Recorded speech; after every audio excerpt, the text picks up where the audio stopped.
just over 1 degree, has resulted in 2 to 4 degrees of warming in northern Canada, over much of northern Europe, Scandinavia, and Siberia, and over parts of the Antarctic. And then the very, very highest altitudes near the North Pole, we're seeing warming already of 4 to 5 degrees Celsius. So the northern latitudes warming at twice the global average, and the north warming at 3 times the global average. That puts us in great danger because it's going to thaw the frozen parts of the earth. And that's why you end up with sea level rise around Norfolk. So here's a nice plot of this with latitude. And so even if in eastern England, you're not particularly experiencing extraordinary warming, you're in the 1 to 2 degree range, the impacts of that warming are transmitted globally. And as we look forward to future warming, with 1.5 degrees of warming, which is one of the objectives for the Paris Agreement, and one hopes that plans will come into place for this at COP26 in a week. Even this, we look at the change in the average temperature of the hottest days, and we see them rising by 2 to 3 degrees, even over southern England, but also over some of the north, and many parts of the world exceeding 3 to 4 degrees. And these are the hot parts of the world. So that changes the livability. But the big changes are on the coldest nights. And there, if we have just 1.5 degrees average change on the world's climate moving forward, we can see that the coldest nights in northern Canada, in the Arctic region of Eurasia, Siberia, Scandinavia, we're going to see nights warming up 4 to 8 degrees. And similar warmings over parts of Antarctica. That is particularly worrying because that's a increase in winter warmth, which can result in reduced snowpack, reduced ice cover around the Earth, the collapse of ice sheets, ice covers, snow covers, and the further warming of the planet. And with 2 degrees, which is unfortunately far more likely for us than 1.5 degrees, given the utterly inadequate promises and negotiations so far leading up to COP26. We see even greater warming of 2 to 3 degrees in the hottest days. And these are from models, of course, and then from the coldest nights warming up 6 to 10 degrees in some parts of the high Arctic. Now, these are model inferences for the future, but we have to remember what's already happened. This summer, in Western Canada, we had something called a heat dome. And a typical high temperature in Western Canada might be 30 degrees Celsius. We would consider that uncomfortably hot. And maybe someone's seen it go up to 35. In the Canadian Rockies in late June, the temperatures hit 39 degrees Celsius. And in the town of Lytton, BC, the temperature hit 49.6 in Lytton, British Columbia, and which broke the temperature record in Canada for the hottest air temperature ever recorded by 5 degrees Celsius. And what was the implication of that? The next day, Lytton burnt to the ground. There's nothing left of the town of Lytton, British Columbia now because of a wildfire which broke out.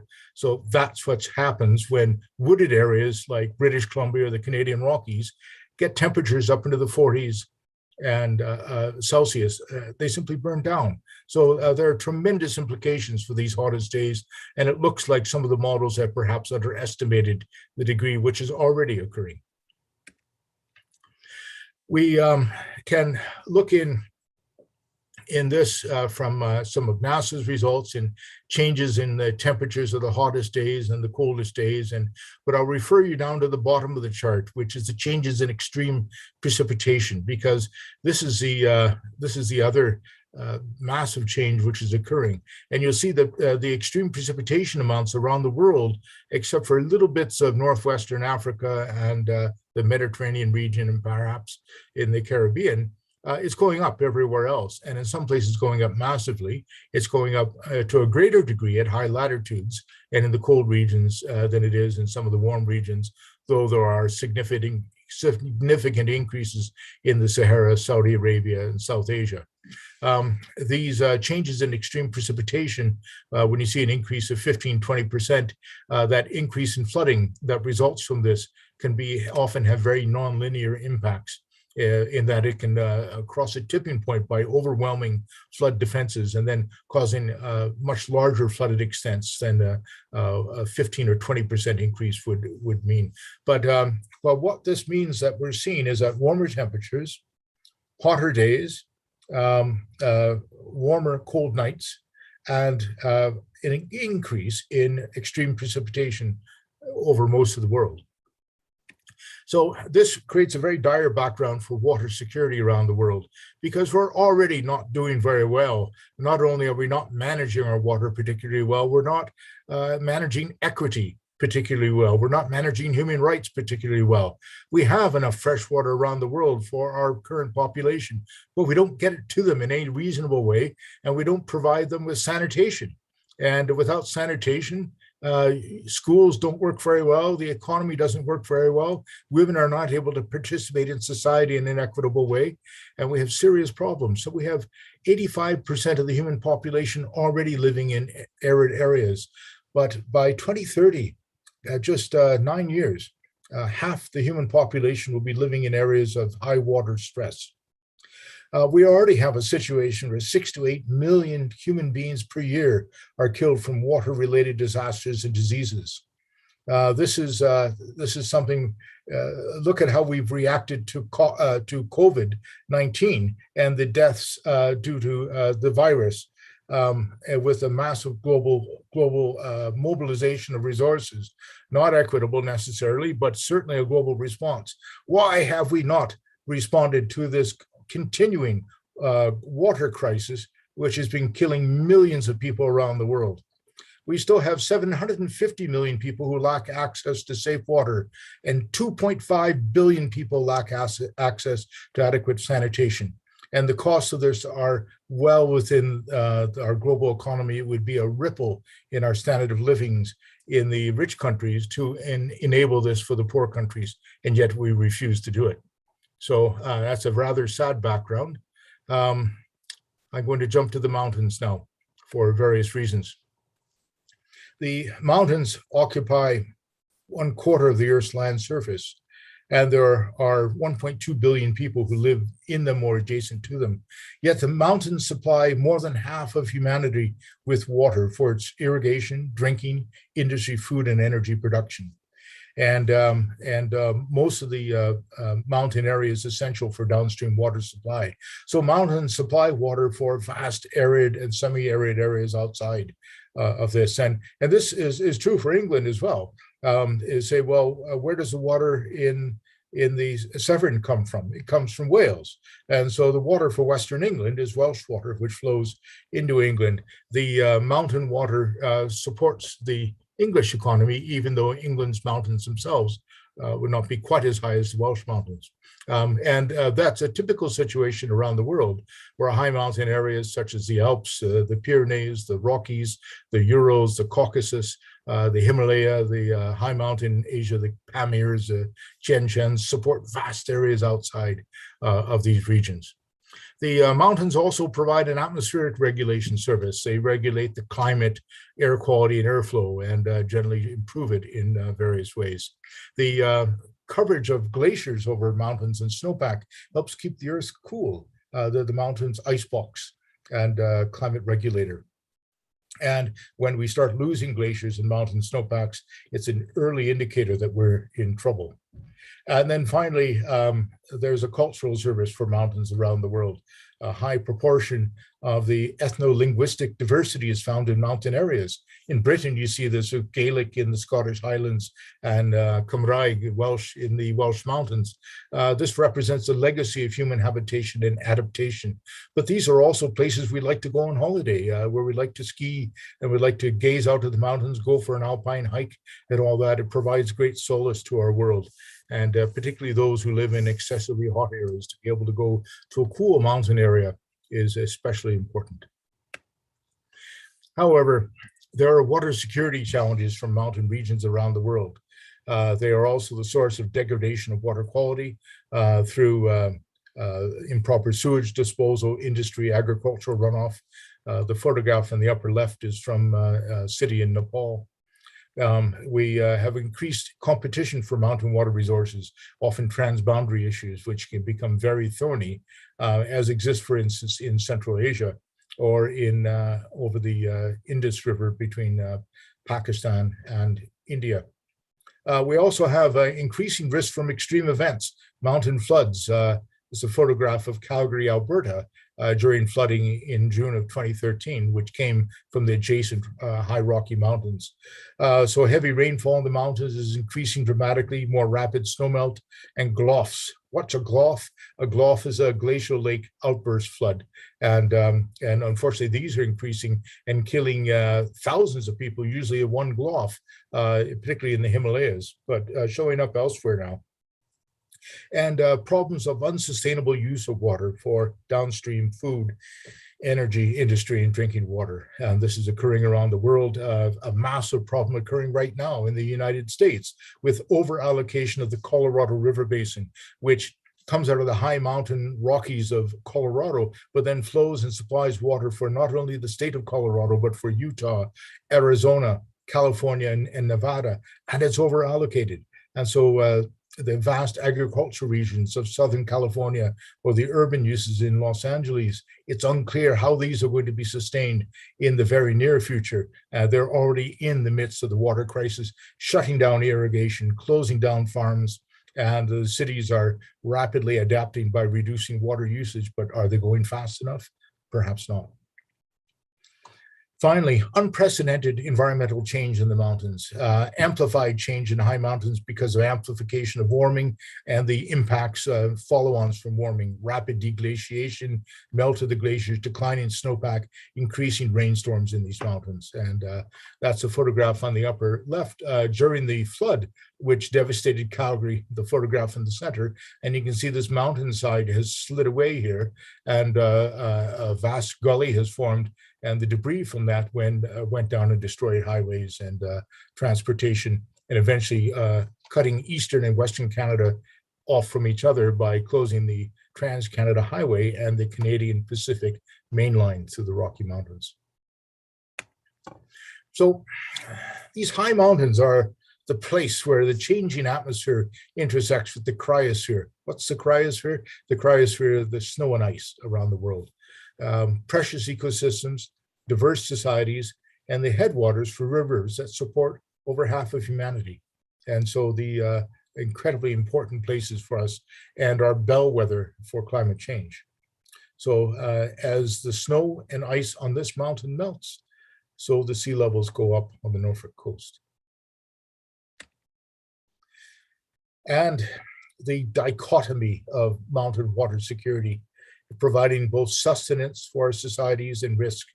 As we mentioned, the mountains providing water supply for over half of humanity, but diminishing in many areas due to climate change and consumption. This village in Nepal has high water insecurity. They irrigate with glacier water and mountain snowmelt runoff into their fields around to grow wheat.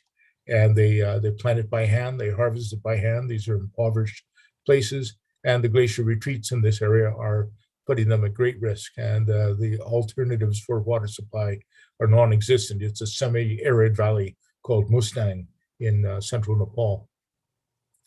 But the floods from mountains are the other side of this. And again, part of the floods in southern Alberta in June of 2013, that house isn't going to last long.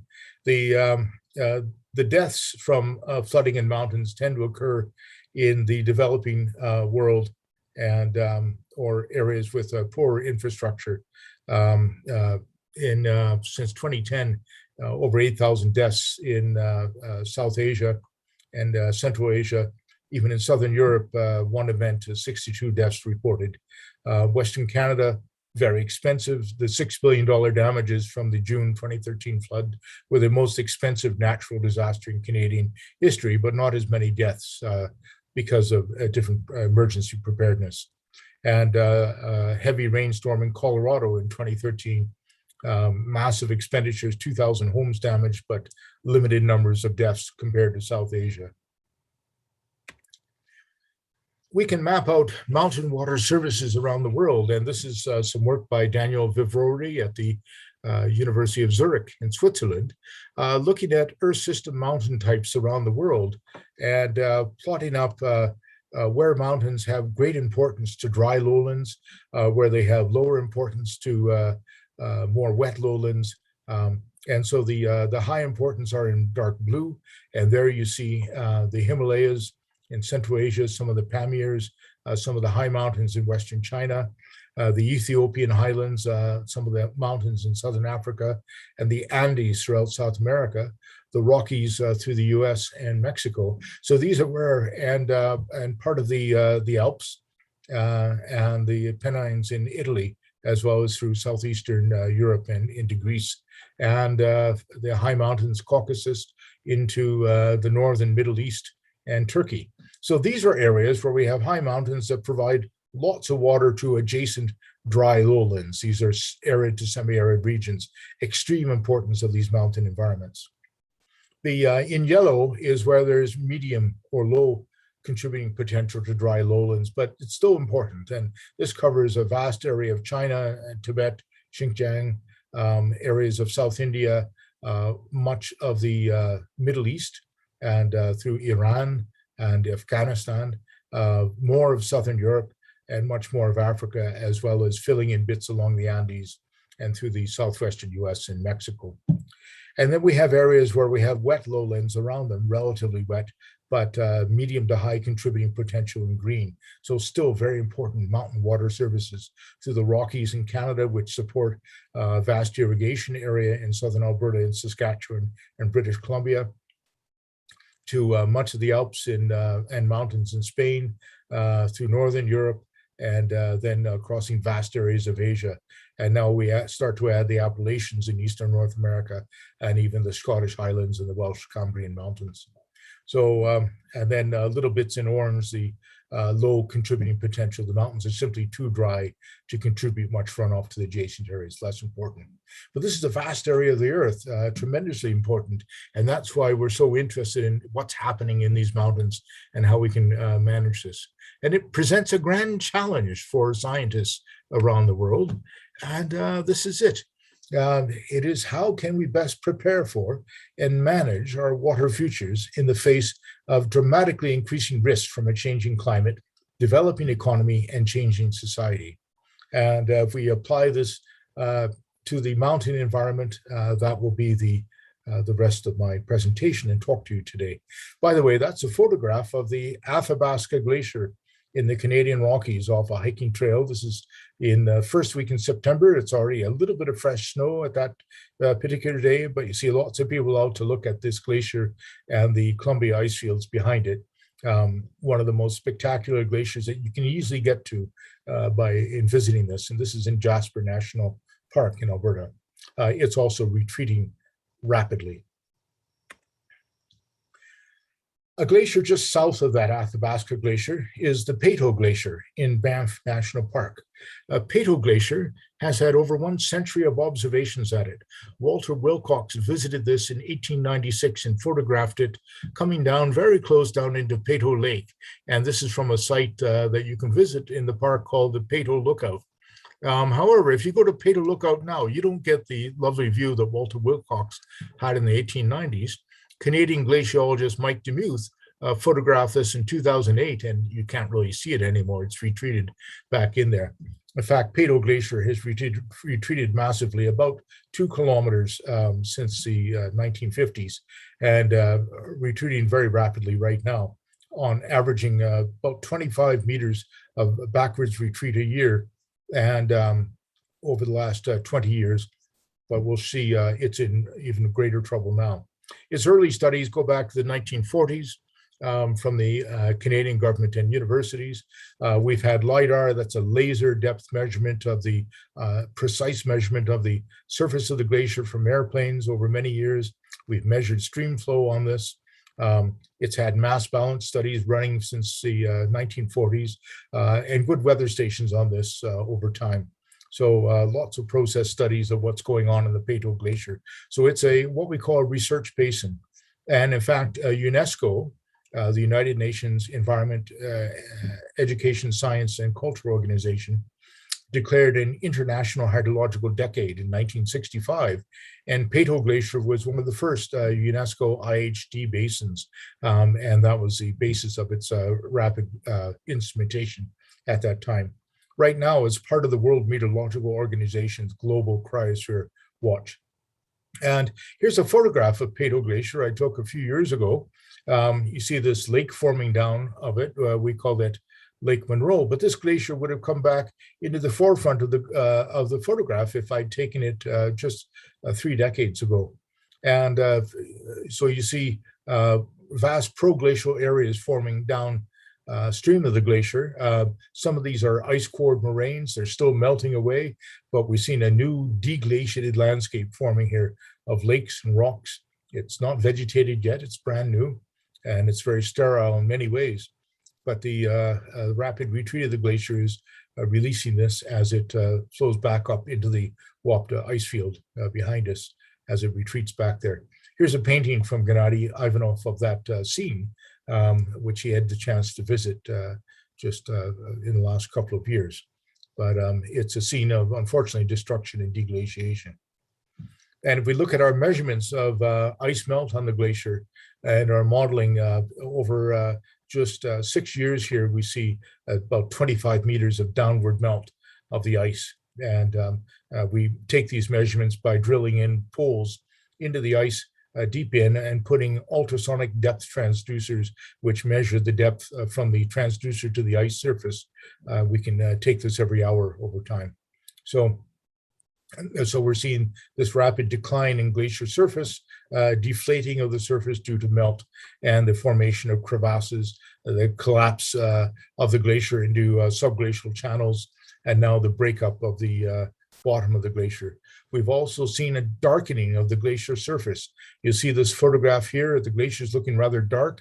That's because of upwind forest fires from British Columbia from the extreme heat, dropping ash and soot onto the glacier, which warms up in the sunlight and melts it even faster. So it's not just warming air, now it's the feedbacks from fire which are melting that glacier so fast. What we look for the future, not a very good future for Peyto Glacier. I'll let Gennady's paintings speak to that, a deglaciated future. We've had a disaster this summer with the extremely high temperatures in Western Canada. It was a disaster for the glaciers, as well as for the people of Lytton, BC, and the most extensive forest fires in Western Canada, perhaps the worst drought in a century over parts of Canada, and collapse of agricultural fields, cattle herds, and others. But for the glacier itself, it meant it retreated 200 meters, and its snout melted downwards 6.5 meters in the summer. And we've measured this using this technique called LIDAR that I mentioned before. And let's see, there we are. This is Peyto Glacier measured by LIDAR, by laser range finding off a drone that we flew around its snout on August 27th, 2019. So just 2 years ago. And keep this cliff band into perspective here. But you see the ice coming down, it's rather dark and crevassed. Our weather station's about here. And then the stream coming in and a series of lakes with some icebergs in them flowing down to form Peyto Creek. And this feeds the Saskatchewan River system. Now let's jump forward to 2020. And to keep that ice cliff, keep this rock cliff in the upper right in your view to provide perspective. But now we see the lower part of the glacier has retreated quite a bit. It's darkened, it's left ice-cored moraine downstream. There are more iceberg bits in the lake. The lake has grown, and the glacier has not only melted downwards, but is retreated backwards as its lower part melts faster than ice flow from the upper part can feed it.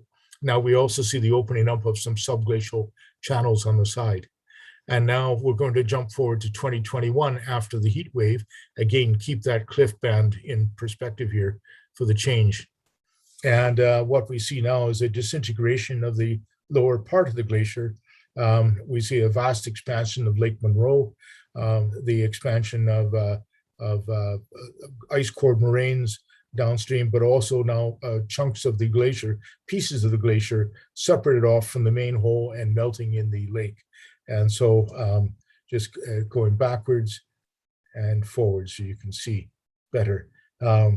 That's visual estimation, visual evidence of what happens under rapid climate change. And where is that water going? It's going into the oceans, and it's going into sea level rise. If we subtract the two LiDAR images, we can see the changes in the height of Peyto Glacier over time. And this is the difference in meters. And we can see the dark red is a collapse of 13 to 15 meters in elevation over the 2 years. The vast majority of it shows a collapse in surface, a lowering of the surface, anywhere from 6 to 12 meters over the 2 years. So that's the kind of change that we're looking at. What can we expect in the future from Peyto Glacier?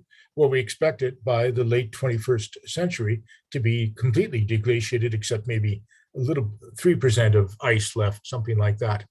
And when that occurs, this is from the graduate thesis work from Caroline Owbrey-Wake, working on this and running future climate models and future glacier hydrological models to estimate this. We see a change in stream flow. The red is the future stream flow. The black is the current stream flow. The bands around it are the deviations over roughly a 6-year period, and 15-year period. And what we see is a dramatic decline in the August-September flows. They're dropping more than half over that time. The peak flow has moved from mid-July up until early June.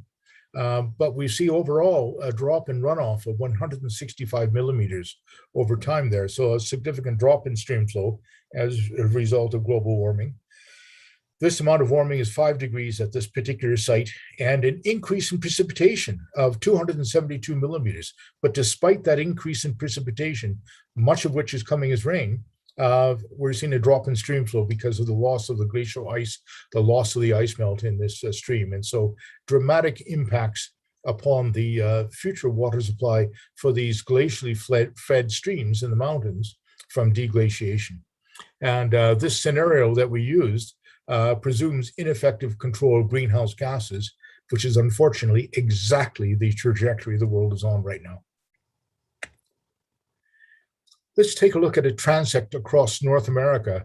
So the Canadian Rockies, we've just been talking about as a star here in Alberta, the Yukon Territory in Northern Canada, near the city of Whitehorse, part of the Coast Mountains, a cold subarctic region. And then we'll go down to Boise, Idaho, a basin that feeds some of the Pacific Northwest in the Columbia River Basin. And so the Wolf Creek Research Basin in the Yukon is subarctic tundra. Marmot Creek Research Basin is a forested and alpine area next to where the Winter Olympics were held in 1988 in Alberta, Canada. And then Reynolds Mountain East in Idaho is a mountain rangeland that feeds the Columbia River Basin. We can look at what to expect for the changes in their snowpack from the recent period, 1970 to 2000, to mid-21st century. So 2040 to 2070, this is not that far in the future now, is it? Just 19 years to 2040 is ticking away, isn't it?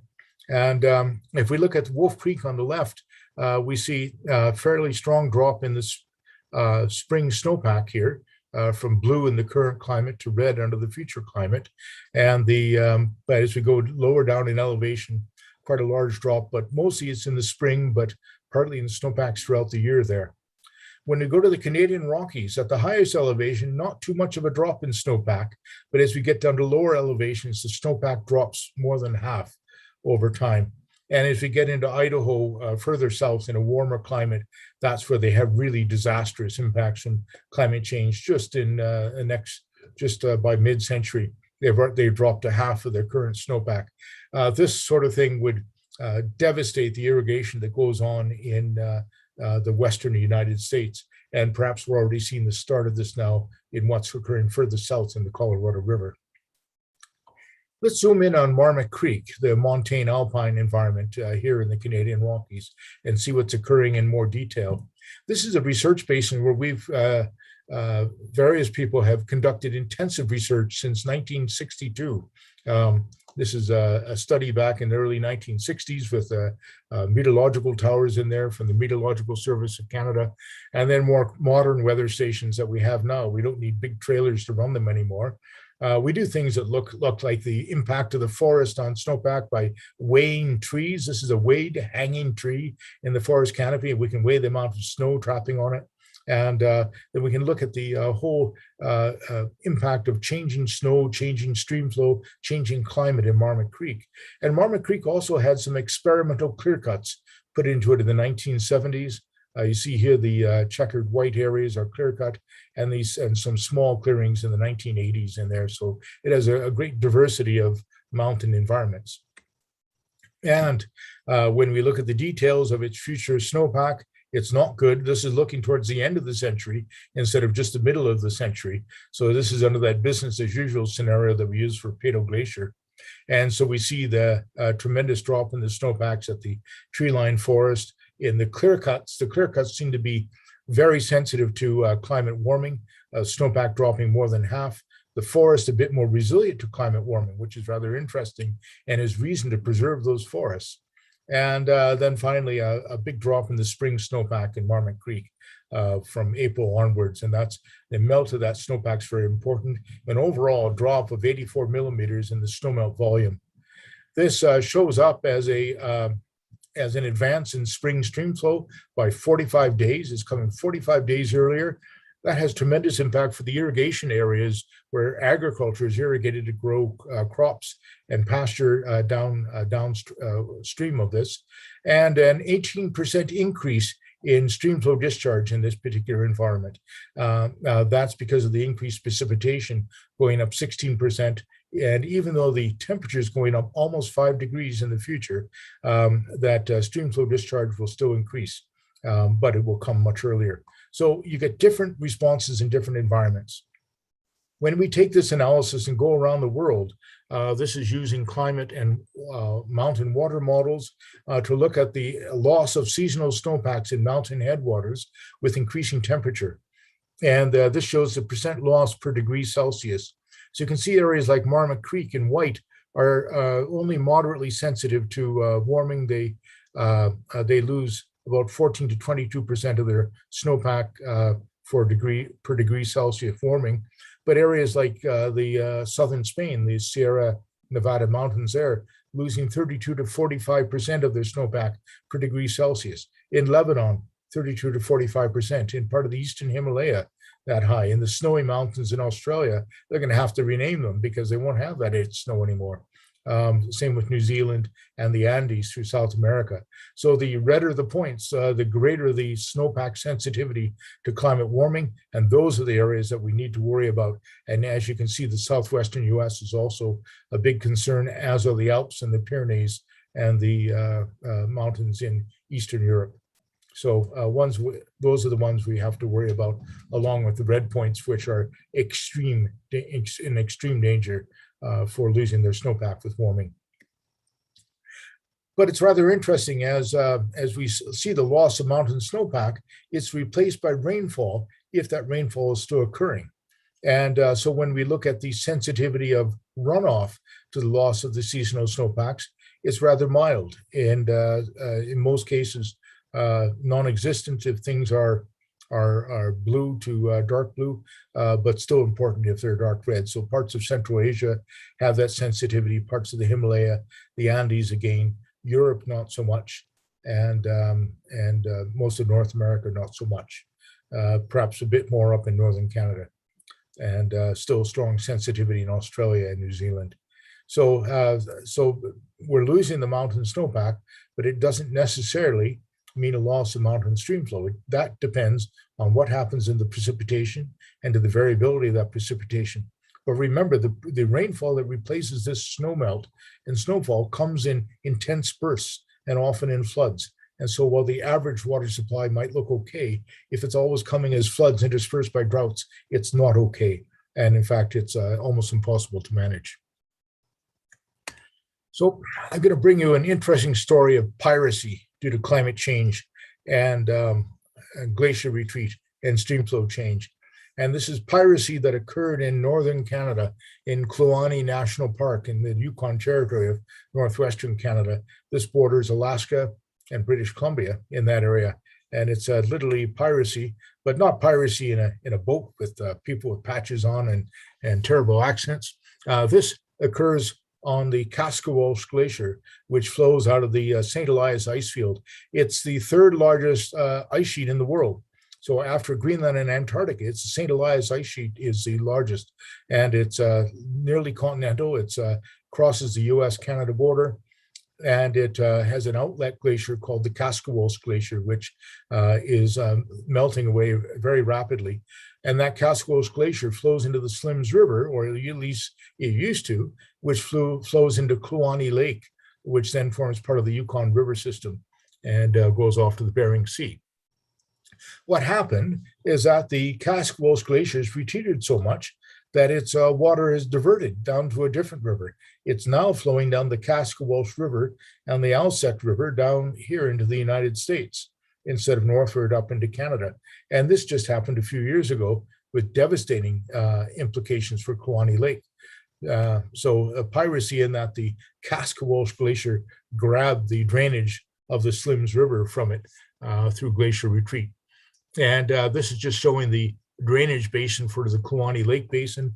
It's hundreds of kilometers long. It's a big place and beautiful. The Alaska Highway travels along here. So if you get a chance to look at that in your lifetime, it's highly recommended.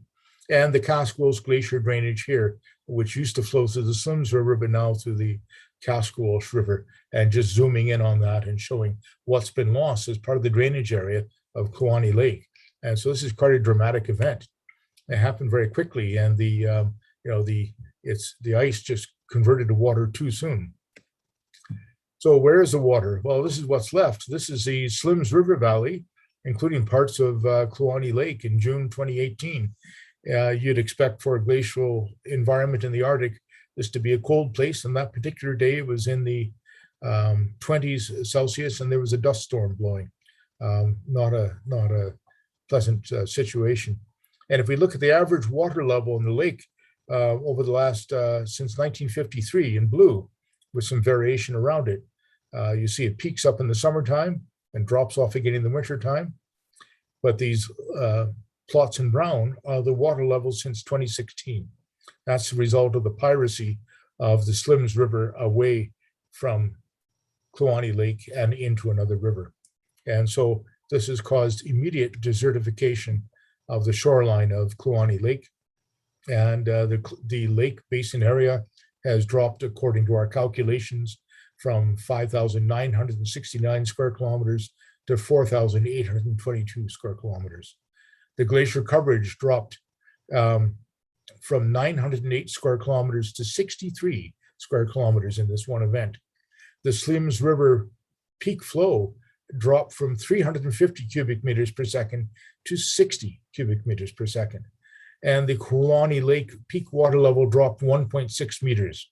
So the opposite of what's happening on the Norfolk coast, a drop in water levels here. Peak lake levels in the future will shift from July to early June. But we run future climate models and glacier hydrological models on this area to 2100, and we do not see recovery of the lake levels in the future. This dire situation has been portrayed in a beautiful painting by Gennady Ivanov, showing the new exposed sand flats, the effect of the perpetual dust storms and sandstorms that now form on this lake bed, despite the snowy mountains around it. So grim situation. So wrapping up, the next week in Glasgow, Scotland, we have the Committee of Parties number 26. This is the UN Climate Change Framework meeting. We have world leaders, most of them around there. The presidency of this is with the United Kingdom. The danger of failure at COP26 is very, very real. We have somehow, as a species, as a global civilization, failed to comprehend the dangers that are imminent from the types of changes I've just shown you and the types of futures that we expect. We have not come up with serious, credible plans.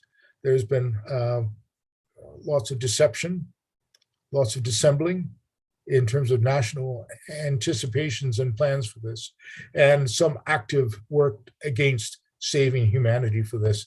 And that, to me, is a crime against humanity, and I hope future courts will treat it that way. We have a choice we can make right now. We can fail to adapt and mitigate, continue to see our glaciers melt away and flood our low-lying coastal lands, continue to see heat waves that kill people. That heat wave that affected California killed 600 people in their homes. They baked to death in their homes. And we've had this in Britain and France as well, and of course, much worse in India. That's our future if we don't change it. But we can still change it. We can observe, we can predict this, we can better protect through mitigation of climate change and adaptation to its impacts. And that's the future that we have to have, one that's led by science. Much as science has shown us how to get out of disasters such as COVID-19, science can help lead us out of the climate change disaster if we would only listen. So we'll have an exhibition on some of this science and some of this art that will occur on the 31st at 6 p.m. at COP26, the art by Gennady Ivanov, and working with Professor Davies and myself, the Global Water Futures Program and UNESCO's Intergovernmental Hydrological Program. So I'll wrap up there, and thank you very much.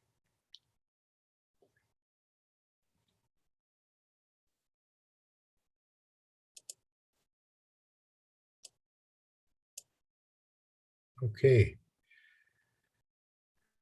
So, Trevor, I'll turn over to you now. Yeah, very, very powerful message. Staggering amount of research and testament to the activity of you and your researchers, John. Also, a very, very clear exposition of the importance of mountains and ice for water supply. But I'd like, if I can, to go to your last very powerful point. One of your earlier slides, you pointed out for relatively straightforward problems like sanitation, water disease, relatively simple solutions, little effect on the economies of rich countries. And we've known about this for decades. We haven't done anything about it. Is this a problem of, as much as anything, of joining up and integration so that there is joined up thinking for policy decisions? Or is it really the fact that we just want to bury our head in the sands? It's partly the lack of implementation of clear solutions. The technological aspects of dealing with water sanitation, with freshwater supply that would cover all of humanity, are easily attainable, and even in the most dire countries, this could be done. So part of this there's certainly local governance issues that are associated with this, but there's also a lack of taking this on seriously from the developed world to work with countries to help develop and implement appropriate solutions. It's things such as underfunding our United Nations agencies. Groups like UNESCO, many of the large countries around the world don't pay their dues, so UNESCO can't do very much. These other sanitation programs, the UN Development Program, have been inadequately funded for decades. And then if we look at the foreign aid budgets of major countries, including the United Kingdom, we see them shrinking instead of growing. And so that's, we are burying our heads in the hands. And then we complain when migrants want to come out of these countries and actually go to some place where they could drink the water, live a normal life.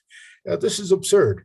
And it's not just Europe, it's North America, it's around the world that this is occurring. And so that is a massive human equity problem. And we see it manifest now in the global distribution of vaccines, which is obscene. that the numbers of vaccines that have been produced and how they've been hoarded by the rich developed world, even though we know that the next wave of a variant will come out of the undeveloped world that we withheld those same vaccines from. There's something wrong with us to behave like this. Yeah. John, I can see a question from Sarah. Can you see it? Yes, I can. Sarah, mind if I read it? Or Trevor, you'd like to read it? Yeah, so this is a question from Sarah.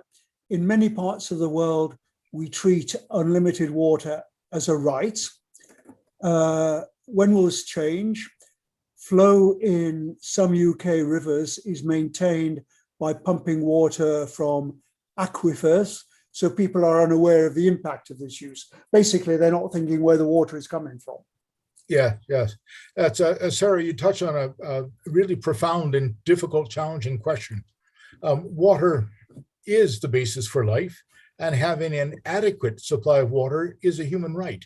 It needs to be human right. If you pop someone into a desert for 2 days without water, they'll die. And so it's not an option for us to have fresh water to drink. However, to have unlimited water for our industries, for extractions, and Canadians are the worst. We're the largest water users per capita in the world. We waste it all the time. In Northern Canada, some people leave the taps running constantly in the winter to keep their pipes from freezing. So these are some real mad uses of fresh water around the world where people have lots of it because we treat it as having no value whatsoever as something that's unlimited. And so there's a place in between where we have to understand that the value of water, if you don't have enough, becomes infinite, but the value of water, if you appear to have enough, becomes zero. And so this means that water has to be carefully managed as a basis for life, as a natural resource, as a basis for ecosystems. And it means that, no, we do not have unlimited rights to water, but we do have these basic rights to water. And then the second part of your question is flow in some UK rivers maintained by pumping water from aquifers. Groundwater overexploitation is a massive problem around the world.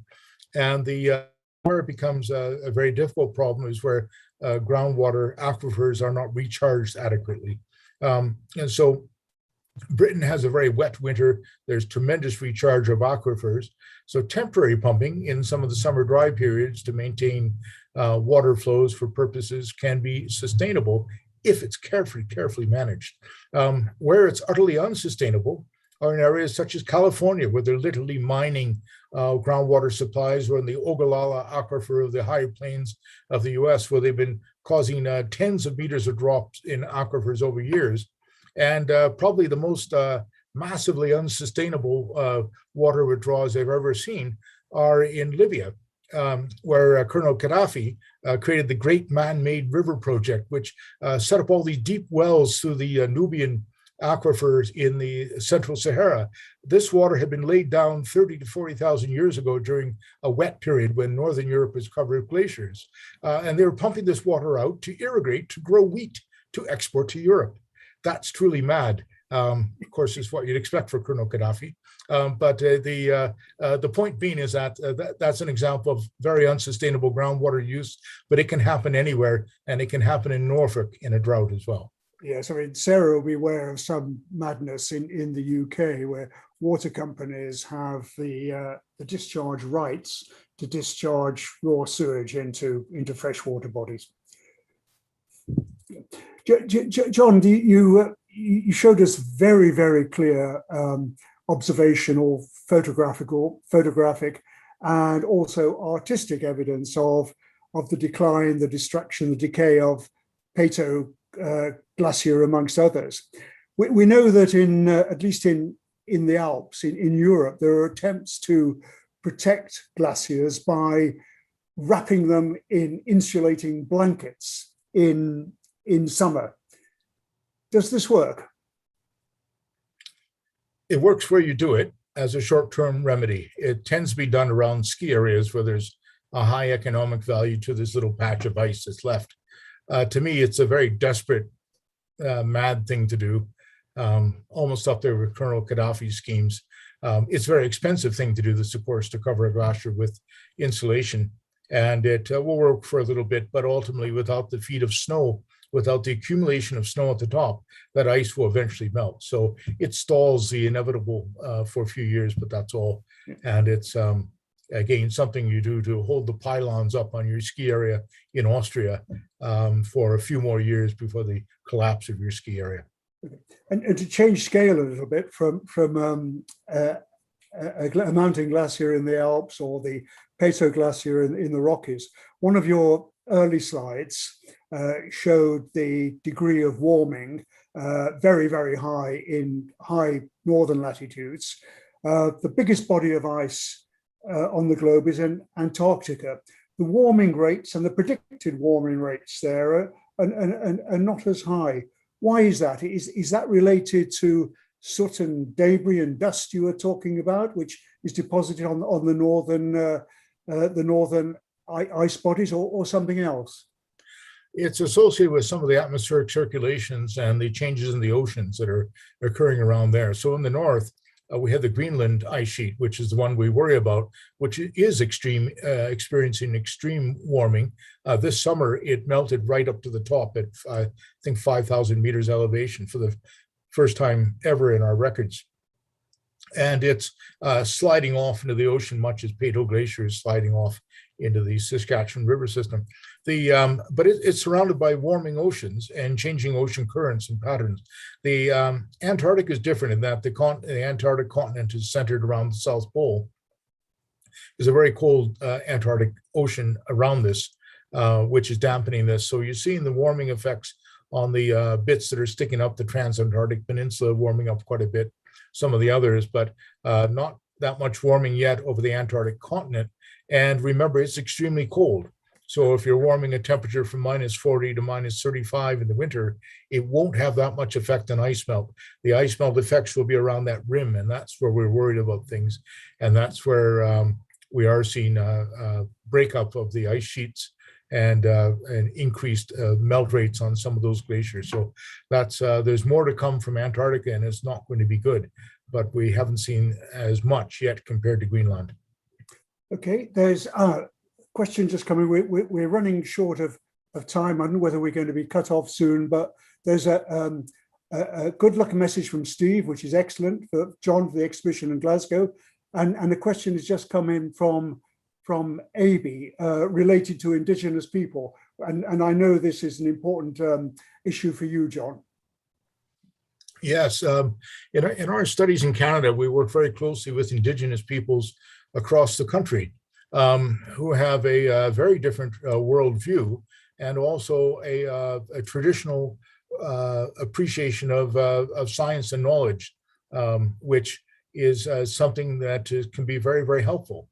And so these Indigenous peoples that we've worked with in Canada have always worked to conserve their forests, to conserve their farmland. If you go to the Six Nations in Southern Ontario, which is just outside of suburban Toronto, and suburban Toronto is 5 million people. It's a very big city. You enter an area of forests that haven't been cut down, of small farm plantations mixed around these original Carolingian forests. And so you see that the land has been treated very differently.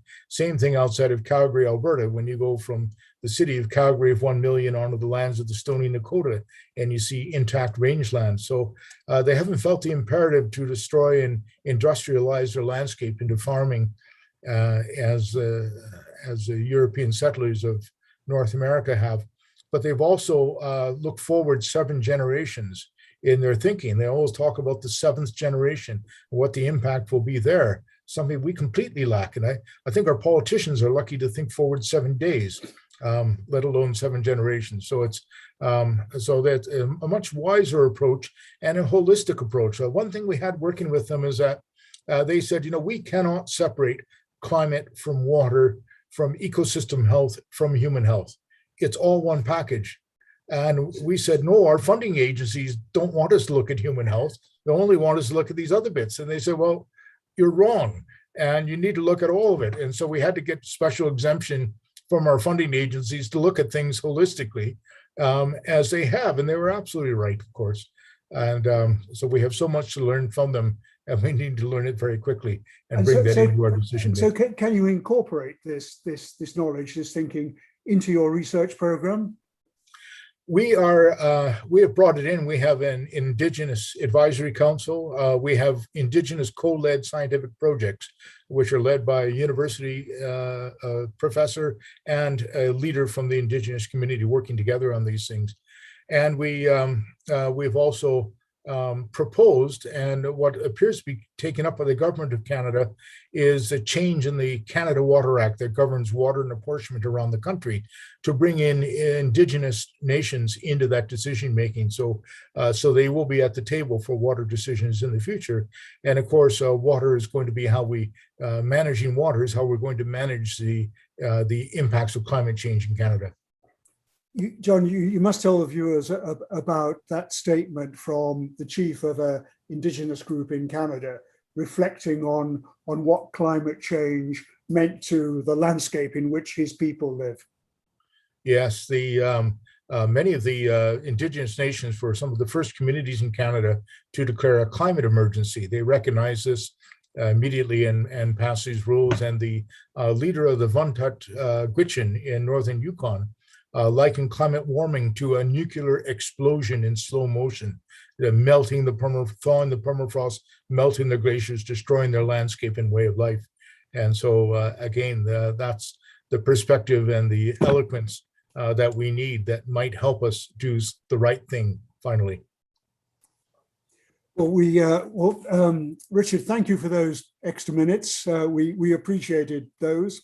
I think we are coming to the end of the scheduled session. So John, please let me thank you on behalf of all the viewers, a very powerful, moving message, which you've managed to deliver by demonstrating some of the hard, rigorous science which you and your group undertake. Thank you for the presentation. Thank you for undertaking that research and communicating it on our behalf. Well, thank you so much for having me. It's a great honor to be speaking again in Norwich after so many years, and I only wish I could be there in